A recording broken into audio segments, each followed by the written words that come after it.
25-year-old woman comes to the physician for a follow-up exam.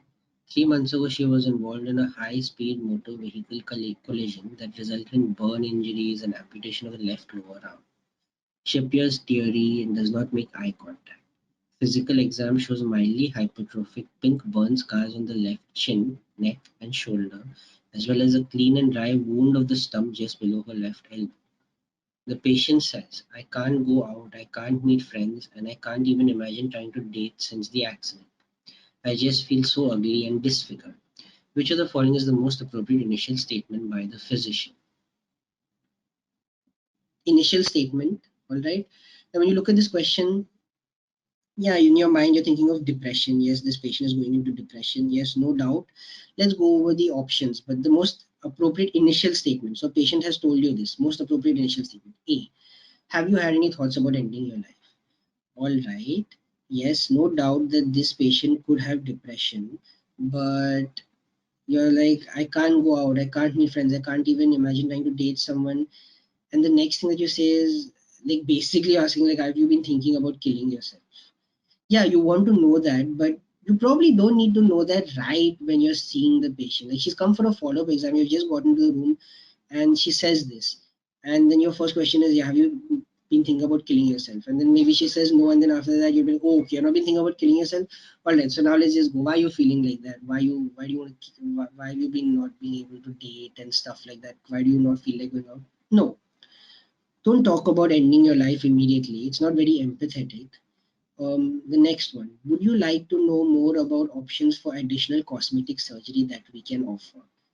Not exactly appropriate. Um, I mean, this patient has just said this. She's not talked about cosmetic surgery. She's not talked about anything else. And it's not the first thing that will come to your mind. It's not the first thing that will come to your mind. Okay, not something, not something that you definitely put up on the top list of options to choose.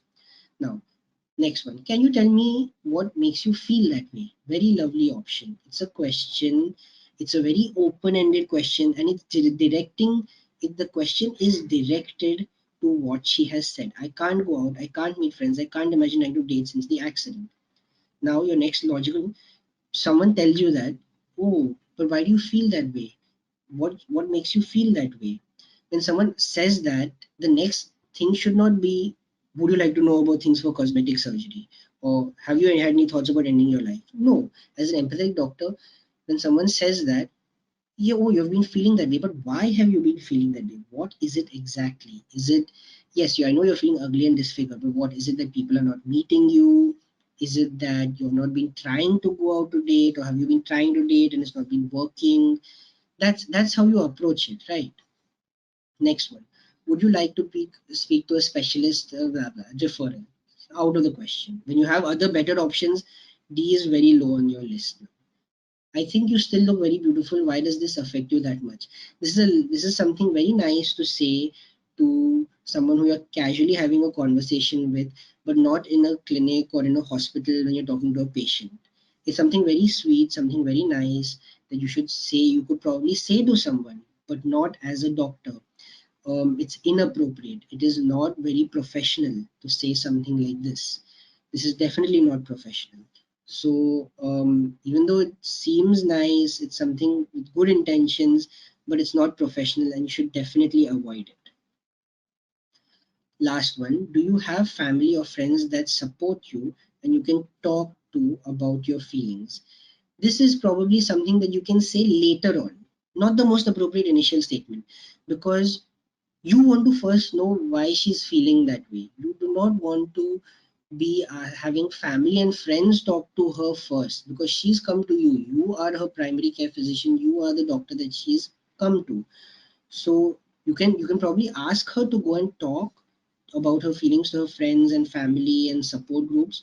But it's first better for you to find out why she feels that way and then accordingly approach it. After you ask option C, then you can have, let's go about responses. Option C, then she'll tell you what she feels about herself. Then then next thing you can be like, after she tells you how she feels about herself, you can probably provide some input, and then you can say, then you can probably ask her about option F. Do you have family and friends? All right. then that will go however it has to go. She'll probably tell you about family and friends that can support her and talk to her.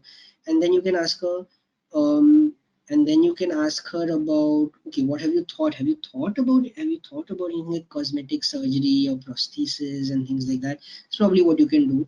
And lastly, you'll have to talk about it, because you have to make sure.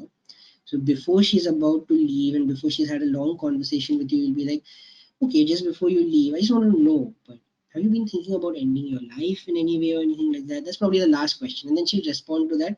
And depending on what she says, if she says yes, and she says, yeah, I, tried to kill myself or something like that yesterday, then you'll admit her. You'll not let her go home.